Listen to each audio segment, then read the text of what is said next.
weird murderous insect things, hemorrhaged eyeballs, and the first time in 4 years I've experienced a wet box. Episode 5 of Dark Matter gives us a bit more clues on what the heck is going on, while showing us some truly messed up new realities. In this video we'll be going over the episode's biggest theories and unanswered questions, and don't worry, I haven't read the books, so there will be no book spoilers. A word of note, for the purposes of clarity, I will be referring to our original family man Jason as Jason, and the nefarious scientist Jason as Jay. Now let's get into it. Just when we thought we knew how this box operates, episode 5 throws a big wrench in Jason and Amanda's journey home. Last episode, Jason theorized that the way to get back to his world is to envision it. However, that proves to be easier said than done, as he almost gets the two of them killed when opening the box to a world submerged in water. What Jason failed to realize is that the box picks up on not only what you're actively thinking, but what you're subconsciously thinking. You can't lie to this thing. It knows. So his subconscious feeling of being overwhelmed manifested in this submerged world where they almost drowned. Jay also tells us that not all realities are open to them, only worlds which are parallel. Essentially, there has to be some sort of connection between them and this other world in order for the link to work. We also get more information on who exactly has gone into the box thus far. First was Blair, then Jay, followed by 2 volunteers. We get their names this episode, Salam and Alex, so keep your ears open if they happen to be mentioned in later episodes. One thing I thought was pretty weird was after Jason and Amanda survive drowning, we see them in the corridor with their clothes drying. However, in the next scene, they wake up fully clothed and dry. Has a lot of time passed? Is this just a weird editing error? Or could we potentially be watching 2 different pairs of Jason and Amanda? Let me know if you also thought this was weird in the comments. Jay explains that you can't take cash from one world to the other since the serial numbers could alert authorities, and you could get arrested for counterfeiting. In Jay's storage locker, we do see stacks of cash, and the guy must have some way of acquiring money since he's been living on his own for months.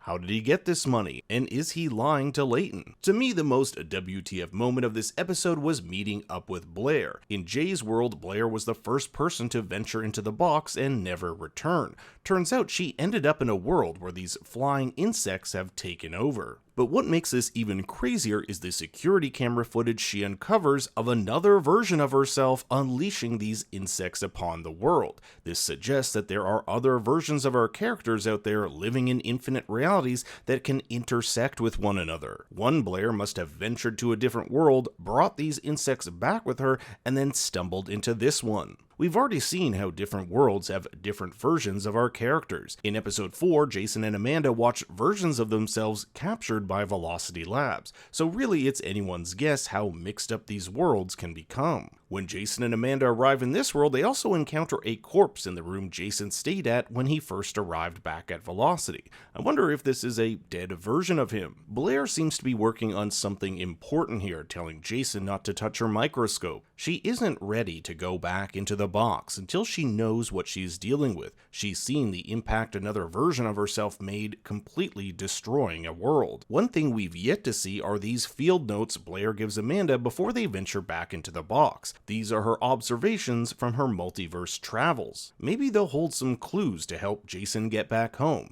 After all, Blair says to Amanda, I know it seems like you can just focus on a world you want to see and connect to it, but it takes so much more than that. Jason has the brilliant idea to write down the world he wants to go to as a way to keep his conscious and subconscious mind in line. This proves to be ineffective as the next world they end up in is plagued by a deadly virus. In this world, Jason drives home to find Daniela in the final stages of the contagion, with one of her eyes already hemorrhaged. This world's Jason has died, and so too their son, Charlie. You might remember this doctor from episode 2. This is Dr. Julianne Springer, who once took care of Jason. She gives him a pack of medicine so that his wife can die peacefully. Luckily, this virus is not airborne and only spreads through bodily fluid, and both Jason and Amanda are able to get back to the cube uninfected. The two of them theorize the reason they were brought into this world is that Jason was subconsciously thinking of his greatest fear, losing his family to an illness, the same way his mother died to cancer. So these subconscious thoughts seem to be the biggest hindrance in Jason finding his way back home. For those of you with a keen eye, you'll notice the final world Jason visits is the wrong world if you see what's playing at the local theater. Here we see The Fugitive 2 and My Best Friend's Divorce, both of which don't exist. In this world, Jason is divorced from Daniela and in jail, but we never find out why.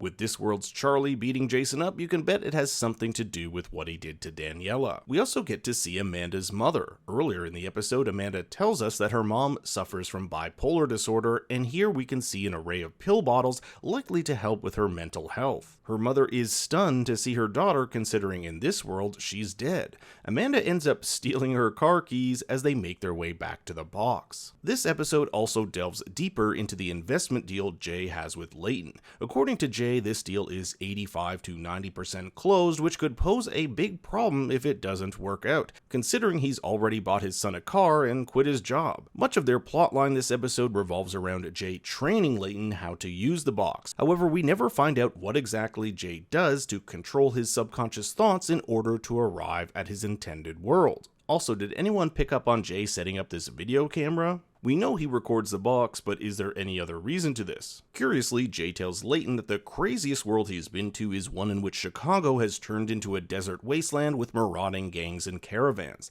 This sounds a lot like the world Leighton from Jay's world opens at the end of episode 4.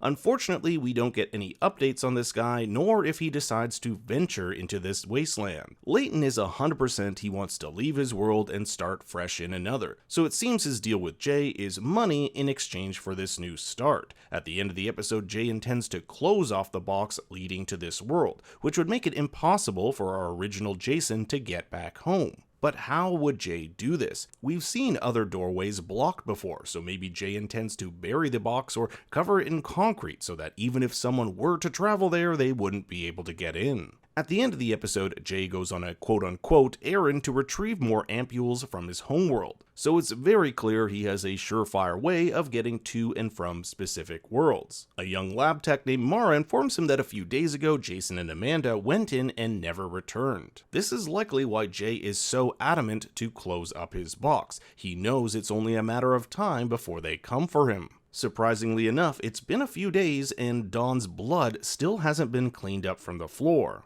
I wonder if this means it will somehow come into play later on. Now, after asking him what it's like in that box, Jay responds with, "It's hell," most likely to discourage her and anyone else from going in. So we can see a lot of moving parts are at play here in episode 5, but now I turn it over to you. What did you think of the episode? And I want to hear your thoughts and theories in the comments below. Thanks for watching, be sure to like and subscribe, and for more bad takes you can follow me on Twitter and Instagram at ThinkStoryYT. Until next time, remember... What's on his screen? YouTube. You fail.